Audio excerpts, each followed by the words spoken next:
Hello, I'm Keith Hockton, author, historian, and host of Rearview Mirror Chronicles, where we take a look back at the people and the moments that shaped our world through history.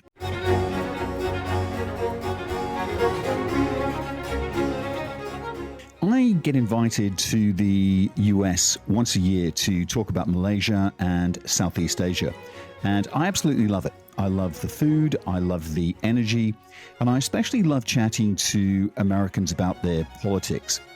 Now, Americans will tell you they never talk about politics among themselves, not with friends, certainly not with strangers. But I think it's because I've got a bit of an accent.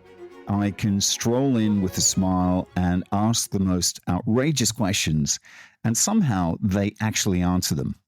And with the state of affairs there now, with President Trump marching back into the spotlight, waving that Make America Great Again slogan, those conversations get even more interesting. Because here's the thing, that slogan isn't new at all. It belonged to someone else a long time before Trump ever stitched it onto a cap. So today, I want to take you back more than 30 years to another president who used almost the exact same words, a man whose political theater helped shape modern America, a man who understood storytelling, I think, better than anyone else that's ever sat in the Oval Office. Ronald Reagan. So the phrase, Make America Great Again, today it's actually impossible to hear that phrase without picturing President Donald Trump. The red hat, all those crowds at his rallies. But here's the twist. The slogan wasn't his to begin with. It first appeared more than 30 years earlier in the 1980s under another master of political theater, President Ronald Reagan. Now, Reagan's version, as I've mentioned, was slightly different. His campaign called it, Let's Make America Great Again. And in a way, it was a little bit softer. It was more inviting, almost like an open hand rather than President Trump's clenched fist. But the sentiment, I think, was very much the same. America, he said, had taken a wrong turn. The glory days were gone, and it was time to find the road back. And it worked. Reagan swept to victory in 1980 and then again spectacularly in 1984, winning every single state except Minnesota, the home of his opponent. It was a landslide so vast it seemed to confirm his message that America, under his watch, was once again on the rise. By the time of his second inauguration in 1985, the campaign's story had shifted from Let's Make America Great Again to It's Morning Again in America. The night, it seemed, was over and the dawn had arrived. The country that had once stumbled was, in the Reagan vision, at least reborn. But what did that morning really look like? What happened to make Americans feel they'd lost their way in the first place? Because if you trace the story back, you find a country that had once believed itself unstoppable. The confident superpower that emerged from World War II, riding 2 golden decades of economic growth. By the late 1960s, the United States was prosperous, it was optimistic, and at least for a while, bursting with opportunity. Yet, as history loves to remind us, what rises must also fall. So, in the years that followed, a series of brutal, humbling shocks began to crack that shiny self-image. And those cracks would shape everything that came up next. By the late 1960s, America's confidence was beginning to waver, and nowhere was that more obvious than in Vietnam. The war that was supposed to prove America's might became a slow, grinding humiliation.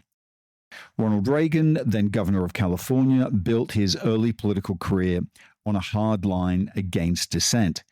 He rallied against student protesters, sending in helicopters over Berkeley and promising to restore order to what he saw as a nation that had gone soft. His message resonated with those who were tired of seeing America questioned from within. But even his rhetoric couldn't mask the truth. The world's most powerful nation was losing a war to what many dismissed as a ragtag communist army of peasants. Of course, it wasn't that simple. North Vietnam had the backing of both China and the Soviet Union with enormous supplies of weapon and money. But perception is everything, and the perception that America couldn't be beaten by anyone, let alone by peasants in sandals, was devastating. It tore at the country's self-image as a confident, invincible superpower. Then came the 1970s, and with it, a lot of economic pain. The war had drained the treasury, inflation climbed, unemployment rose. Economists even invented a new word to describe the chaos: stagflation. That strange and impossible mix of stagnation and inflation happening all at once. The oil shock of 1973 made everything worse, and suddenly the world's richest nation was lining up for petrol. And while the economy faltered, faith in government collapsed. Watergate revealed a president who was quite literally a crook. Richard Nixon, the man who'd narrowly lost to John F. Kennedy in 1960, came back to win big in 1968 and again in 1972, only for it to be discovered that he'd done so through lies and criminality. And it was a wound that went deep into the American psyche. The late 1970s brought even more self-doubt. Investigations uncovered illegal operations by the CIA and the FBI. There were brainwashing experiments. There were covert spying on citizens, the subversion of political groups protected by the Constitution. The great American dream machine suddenly looked like something very much darker. And then came the light of Jimmy Carter, a man of honesty and faith who told Americans something that they didn't want to hear, that there were limits. There were limits to growth, limits to power, limits to what America could do. And it was a speech that cut against the very soul of the nation, a nation built on the belief that if you dreamed big enough, you could be anything. Reagan saw his opening. When he took office in 1981, he flipped Carter's message on its head. There were no limits, he declared, none at all. In his inaugural address, he called on Americans to dream heroic dreams, to believe again not in what they couldn't do, but in what they could do. In the middle of economic crisis, he offered not austerity, but optimism, freedom from limits, promise that America's best days weren't behind her, they were just waiting, just over the horizon. Before 1980, Reagan had been known as a fiscal hawk, a believer in balanced budgets, smaller government, and tight control on spending. But somewhere along the way, he discovered a new economic gospel. It came from a young economist named Arthur Laffer, who scribbled an idea on a napkin one night in Washington, that if you cut taxes deeply enough, the economy would surge so powerfully that it would pay for itself. It was simple, it was seductive, and it was perfectly Reagan. Why talk about limits when you could promise abundance?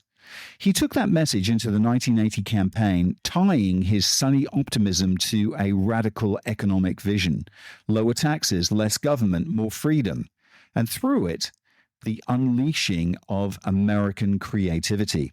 Ironically, Jimmy Carter, the man that he was running against, might have been more conservative on economics. Carter actually preached restraint and realism and tough choices. Reagan offered dreams. And what you had was one candidate telling Americans what they couldn't do, and the other candidate telling them that they could do absolutely anything. But to understand why Reagan's message hit home, you have to feel the cultural exhaustion of the 1970s. I mean, you could see it everywhere. It was in the music, the television, and most of all, in the films. The golden glow of post-war America had turned grimy and dark. New York looked like a city on the brink, its streets littered and restless. Films like Taxi Driver and Dog Day Afternoon showed a nation that was disillusioned and haunted by its own reflection. Then Suddenly, something shifted. By the early 1980s, Hollywood had began to dream again. The screen filled with color and light and optimism. E.T., Back to the Future, Top Gun. The movies kind of stopped reflecting despair and started selling confidence. America wasn't looking in the mirror anymore. It was looking through a window, effectively, to what it wanted to be. I don't think that was an accident. After all, the man leading this new American dawn had once lived in that world. Ronald Reagan wasn't just a politician, he was a product of movies, a handsome creature of the camera, fluent in the image, the story, and the myth. And to some, that made him shallow. Harper's Magazine once sneered, calling him the candidate from Disneyland. But you know what? Harper's missed the point because Reagan understood something the rest of Washington didn't, that politics had become theater. That narrative mattered more than policy papers, that a president in the television age wasn't just a leader, he was a bloody good storyteller. And in that role, Ronald Reagan was unmatched. He wasn't just selling policy, he was selling America back to itself. When Reagan finally took office, he wasted no time proving that he wasn't just a showman. One of his earliest moves was to crush the Air Traffic Controllers Union, PACTCO, after they went on strike. And he was brutal and he was decisive. He fired over 11,000 workers, and it sent a message loud and clear that this president wouldn't be pushed around. But here's the irony. The man who broke one of the most powerful unions in America had once led one himself, the Screen Actors Guild. In Hollywood post-war years, Reagan had been a committed union man, a bleeding heart New Deal Democrat, as he once called himself. His father, a down-on-his-luck Irish Catholic salesman, had been rescued from ruin during the Great Depression by Roosevelt's New Deal, and Reagan never forgot that. Even in the 1980s, at the height of his conservative fame, he still spoke of Franklin D. Roosevelt with reverence. It wasn't FDR he wanted to undo, it was Lyndon Johnson's Great Society, the big government sprawl that followed. Reagan was never quite a Hollywood A-lister. He was more the guy who kind of turned up reliably in second features and war dramas. His colleagues often mocked him. One actor, Dan Blocker, once said, "I know the difference between the role I play and who I really am. The problem with Reagan is he doesn't." Journalists sneered that he was the candidate from Disneyland, a man who didn't understand the line between performance and politics. But the mockery missed its truth. Reagan did understand the line. He just knew how to cross it. That easy charm, that voice that could turn hard as steel or soft as honey, made him one of the most gifted communicators the Oval Office has ever seen. He didn't act the part of president. I think he embodied it. And behind that smile was a more complex, more political creature than his critics ever imagined. In the late 1940s, he took to the airwaves to denounce the Ku Klux Klan, warning of the dangers of far-right extremism at a time when most Americans wanted to look the other way. This was not the caricature of a shallow actor reciting lines. This was a man who had seen America's fractures up close and wanted to shape its story.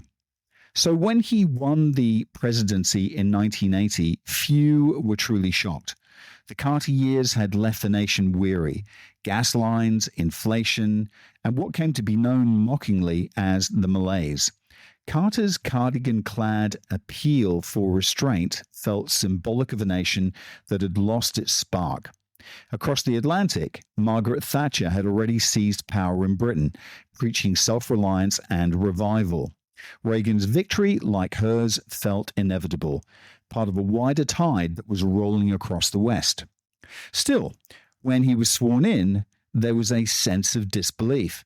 America had elected not a general, not a senator, not a bureaucrat, but a Hollywood actor, a man who had played heroes on screen and now intended to play one for real. And I think for millions of Americans, that's exactly what they wanted. Being governor of California is no small thing.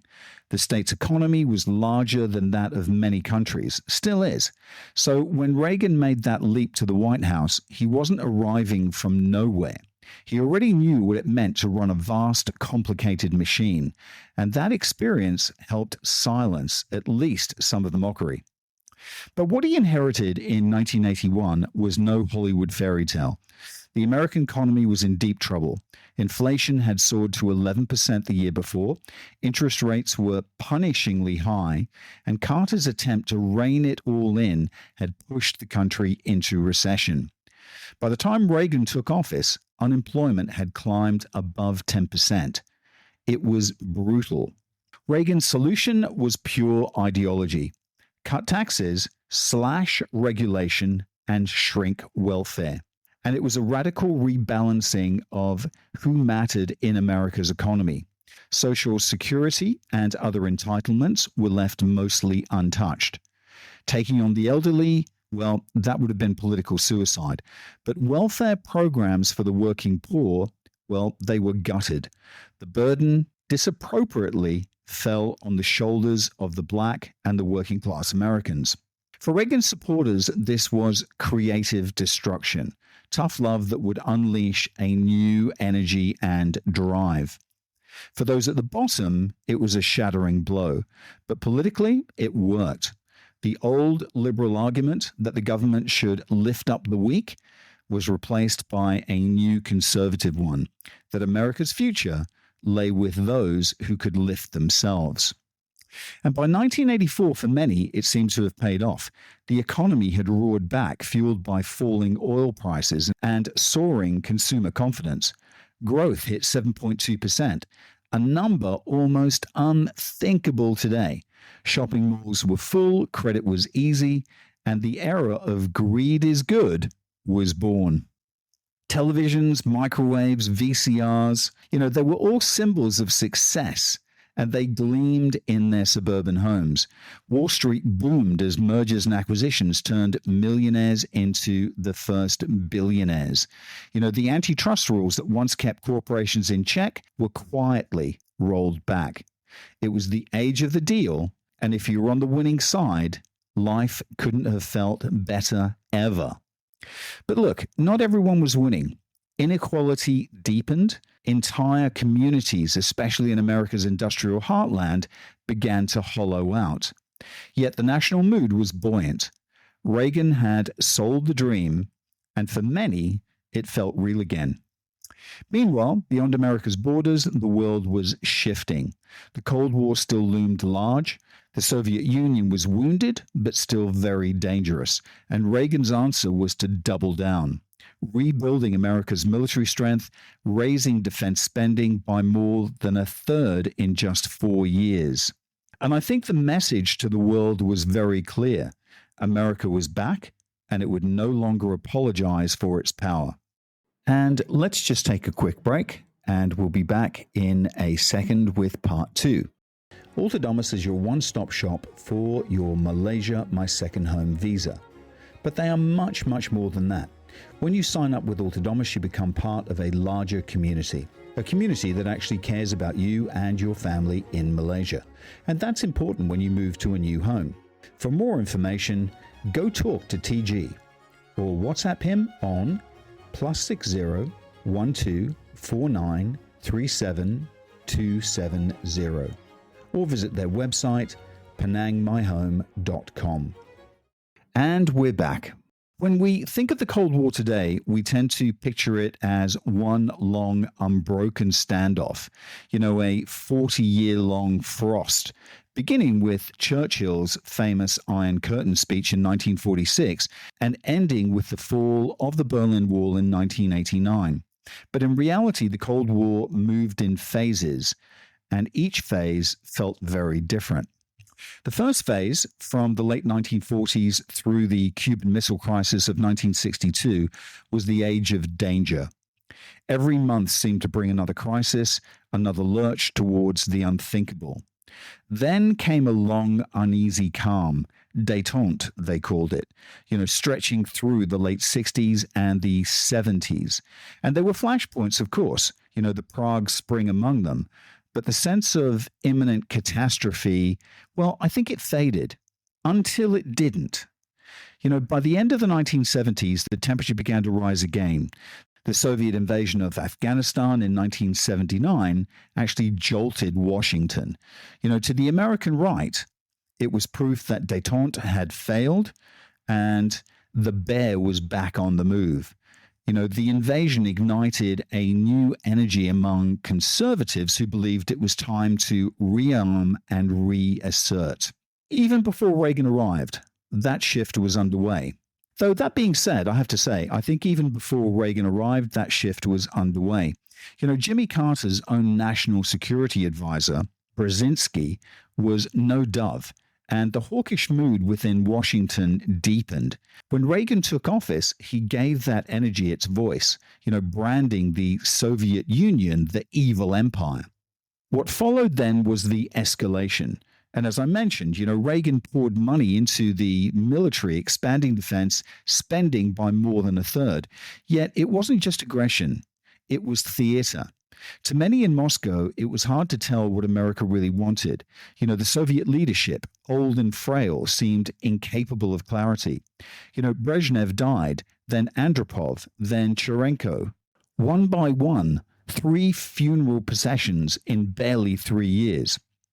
In 1983, during a NATO military exercise known as Able Archer, a series of misunderstandings brought the world terrifyingly close to nuclear war. The Soviets misread the exercise as a possible first strike. And looking back, it's astonishing how close both sides came to annihilation. And yet, buried inside Reagan's diaries from that same period, a different tone emerges.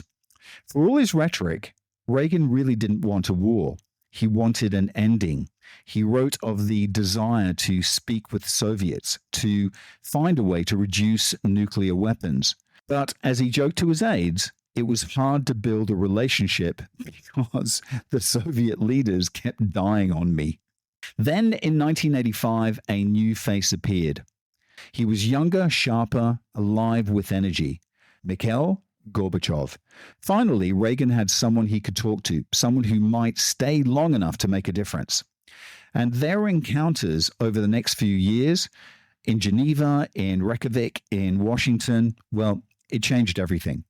The paradox, I think, was very clear. The man who rebuilt America's military might also wanted to dismantle the nuclear weapons that defined it. Reagan's defense advisor, Max Boot, later said that Reagan, in his own way, was more radical than the peaceniks. He dreamed not just of containment, but of abolition, of a world free of nuclear arms. And look, he didn't quite get there, but for the first time in decades, the ice began to thaw. Like his Hollywood career and his politics, Reagan, the president, was full of contradictions, far more complex than the caricatures drawn by his critics. Beneath that tough guy image, there was always a pragmatist at work. One of his greatest balancing acts, I think, came with the rise of the Christian right. The late 1970s, evangelical leaders like Jerry Falwell and Pat Robertson had been reshaping the political landscape. The movement called itself Moral Majority, a wave of conservative Christians who believed America had lost its moral compass. Their organizational power was immense. They could raise money, they could mobilize voters, and they could swing elections. And Reagan saw their potential. He courted them brilliantly, speaking their language of faith, family, and patriotism. To them, he was their man, the leader who would restore God to the public square.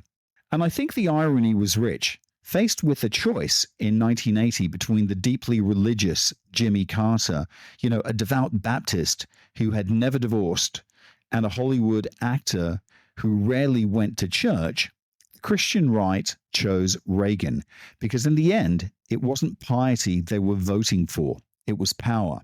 But once he got in office, Reagan didn't give them quite what they wanted. He made sympathetic noises, for sure, His actions were measured. When he appointed Sandra Day O'Connor as the first woman to the Supreme Court, who was a moderate rather than a hardline conservative, many in the movement were quietly furious. Falwell thundered from the pulpit, but Reagan just smiled and moved on. That was the strength of him. He was a master of giving everyone just enough to believe he was on their side. And then came 1984, the re-election campaign that would define not just his presidency, but the American imagination. The ad was called Morning Again in America. At first, its working title had been Prouder, Stronger, Better. But those first 5 words, It's Morning Again in America, well, they changed everything. It was quite simply a masterpiece. There was no bluster, no attack, no mention of his opponents. Reagan himself appeared only briefly at the end. Instead, the ad unfolded like a dream. A paperboy cycling through a quiet neighborhood, a man straightening his tie before heading to work, a young couple carrying a carpet into their first home, an American flag fluttering gently over a white picket fence. It all looked like small-town America, even if it had been filmed in a Los Angeles suburb. It evoked the world Reagan had come from. Dixon, Illinois, a place where life was simple, neighbors waved from porches, and every morning felt like a fresh start. What I loved about it was that the ad wasn't about policy. It was about feeling, hope, pride, and belonging. And it reminded Americans not of what they were, but of what they wanted to believe they could be again. It was nostalgia weaponized. And you know what? It worked like magic. The Morning Again in America ad was voiced and written by Hal Riney, one of the most gifted storytellers in American political advertising. And he'd actually worked on Reagan's campaigns before, including the darker Bear in the Woods ad, a cold, haunting kind of metaphor for the Soviet threat. You might not see the bear, the voice warned, but wouldn't you rather trust a strong man to be ready? But Morning Again was different. It was pure sunlight, 30 seconds of calm, confidence, and clarity. The American people wanted to believe in that. And of course, it wasn't entirely perfect. Nearly everyone in it was white, except for a brief shot near the end, 2 children smiling, saluting the flag. One of them wasn't white. It was just enough to make the ad feel universal without really being universal. Yet the image worked. It radiated warmth, belonging, rebirth. And after the grime and chaos of the 1970s, those films filled with shadows and garbage-strewn streets, this was America bathing in gold. And somehow it landed exactly right. I think the ad could easily have been laughed off as a sentimental fluff, but it wasn't. It caught something in the air. Not everyone's mood, but a powerful one. And for millions of Americans, the night really did feel over. By 1984, things had improved, at least for some. Inflation had eased, growth had returned, and people felt a sense of forward motion. If you were part of this rising middle Reagan's America, it felt like a place full of possibility again. And yet, beneath that glow, another truth lingered. The America of the 1980s had quietly redrawn its circle of concern. In the 1970s, the culture had demanded compassion, to worry about poverty, inequality, civil rights, all of these things. They all mattered. But by the mid-80s, that view had shifted. You couldn't fix everyone's problems, people told themselves. You had a business to run, a mortgage to pay, you had children to raise. And it wasn't cruelty. I think it was more fatigue. After years of turmoil, scandal, and war, people wanted peace of mind. They wanted to stop apologizing for success. Reagan didn't just give them policies. He gave them permission to feel good about themselves again. And that's why Morning Again in America still lingers in the American imagination today. It wasn't just an advert. It was an exhale, a moment when a weary nation decided, for better or worse, that it was time to stop worrying and simply believe. By the summer of 1984, America looked like an endless playground. The Cold War still rumbled on, but on the surface, everything glittered. Neon lights, pop anthems, and blockbuster dreams. Hollywood, as always, knew which way the wind was blowing. If the 1970s had given us gritty realism and moral fatigue, the films of the Reagan era gave us something else entirely. A kind of collective retreat into our childhood. You could see it everywhere. Back to the Future, Ghostbusters, The Goonies, one of my favorite movies. These weren't just stories, they were escapes. Worlds where nothing truly bad could happen, where messes were made and miraculously they were cleaned up, where adventure was safe and laughter was endless. Steven Spielberg reigned over it all like a benevolent magician. His films captured that childlike wonder, but there was something adolescent too, a refusal to grow up. In Reagan's America, optimism wasn't just about policy, it was all about entertainment. Of course, there were exceptions. In 1984, a small independent film quietly tackled the farm crisis. The despair, the debt, the suicides that swept across rural America. But it barely made a dent in the cultural mood. No one wanted to watch suffering. They wanted sunshine, not sorrow. Still, if you looked closely, even the popcorn movies told the story of America's transformation. Take Beverly Hills Cop. It starts in Detroit, a city crumbling under industrial decline. The camera lingers on real streets, real people, the grit of a world left behind. And then what happens? Eddie Murphy heads west to Beverly Hills, the land of palm trees, swimming pools, and privilege. The journey from the Motor City to the City of Dreams is the 1980s in a miniature. America leaving its working class heart behind for something sleeker, shinier, and far more superficial. Film critic Jay Hoberman once called Ghostbusters the defining movie of the mid-80s. And you know what? I think he's right. It's pure fulfillment. A bunch of wisecracking scientists saving New York from destruction who make a fortune and become national heroes. There's no consequences, there's no complexity, just victory. Or maybe the crown belongs to Top Gun, with its fighter jets, rock anthems, and unapologetic swagger. Either way, the message was the same. America was back, it was beautiful, and it was bulletproof. But here's the thing, folks. Beneath that glossy surface, the cracks were spreading. Reagan's America had grown richer, but also more unequal. The deficit was soaring, a colossal one, especially striking for a president who never fought a major war. He had rebuilt America's confidence, yes, but he'd done it on borrowed money and borrowed time. By the end of the decade, the morning light of 1984 was beginning to fade. The debts were real, the divisions were very deep, and the world was changing again. Reagan had given Americans permission to dream, but as the credits rolled on his presidency, one question lingered. When the lights come back on, who would be left to clean up the mess? By the end of Reagan's presidency, the shine was beginning to fade. Beneath the confidence and the Hollywood glow lay a deeper legacy. The Iran Contra scandal hit like a thunderclap. His administration had secretly sold weapons to Iran, a nation that had held Americans hostage, and funneled the profits to fund anti-communist rebels in Nicaragua, breaking U.S. law and deceiving Congress in the process. When the truth came out, it was ugly. Reagan's defenders claimed that he didn't fully understand what was happening, that he was already slipping into the fog of early Alzheimer's. Maybe that saved him.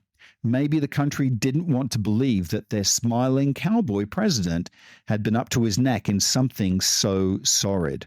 But look, whatever the excuse, Iran Contra left a stain that never quite washed out. And then there were the people who had been left behind. The 1980s had created new wealth, but not for everyone. Farmers across the Midwest were going bankrupt. The family farm, that symbol of American independence, was collapsing under the weight of debt, agribusiness, and global competition. Reagan, reading their letters, was unmoved. Farming, he said, is a business like any other. And for many, many of his supporters, that sentence cut deep, because America had always imagined itself as a republic of small farmers, men and women bound to the land, working with their hands, feeding the nation. Now they were being told that they didn't matter. And it wasn't just farmers. Black communities, working class families, the poor, they too felt this dream slipping away. By the late 1980s, the cracks were showing. Inequality was rising and the national debt had exploded. Even though Reagan hadn't fought a single major war, he had rebuilt America's pride, but at a cost that the future generations would inherit. And I think even now, his shadow still lingers. When President Trump resurrected Reagan's old slogan, "Make America Great Again," he wasn't just borrowing a phrase. He was borrowing a feeling. The same yearning for strength, for simplicity, and I think also belonging. The same nostalgia for a golden age that maybe never truly existed. Because Reagan, for all his charm, believed things that weren't quite true. He blurred the line between myth and memory, sometimes even quoting stories that came not from life, but from movies. For him, if something ought to be true, then in some sense it actually was true. And in that way, he wasn't so different from a man who would follow decades later, another showman who understood that emotion could trump fact. Maybe that's the pride of the American presidency, to carry the dreams of 300 million people, to embody their hopes and fears, and to somehow look unbreakable while doing it. Americans have always wanted a strong leader, someone who can project power, promise safety, and tell them that the morning will come again. Reagan did that, and for a while it worked. But every sunrise casts shadows. And when the light finally faded on the Reagan years, when the music stopped and the cameras turned away, America was left with the same old question it keeps asking. Can you make a dream come true if the dream was never there to begin with? Food for thought. Reagan's America was a place of bright light and long shadows, a country that rediscovered its confidence, but also its illusions. He told Americans they could be anything, that the dream was still alive if only they believed hard enough. And you know what? For a time they did. But dreams, once sold, I think are very hard to reclaim. And when another man came along decades later, promising to make America great again, he wasn't inventing something new. He was echoing a story Americans had already heard and yet still wanted to believe. Because in the end, every generation writes its own version of Morning in America. The very important question I think that Reagan left us with is whether we ever stop dreaming long enough to see the day for what it really is. This episode of Rearview Mirror Chronicles is brought to you by Entrepot Publishing, the home of independent storytelling. We publish books that celebrate history, art, and the extraordinary people who make life fascinating. You can find our titles and maybe your next great read at entrepotpublishing.com. Thanks for listening in, folks. It's been an absolute pleasure, and I will speak to you again soon. Bye for now.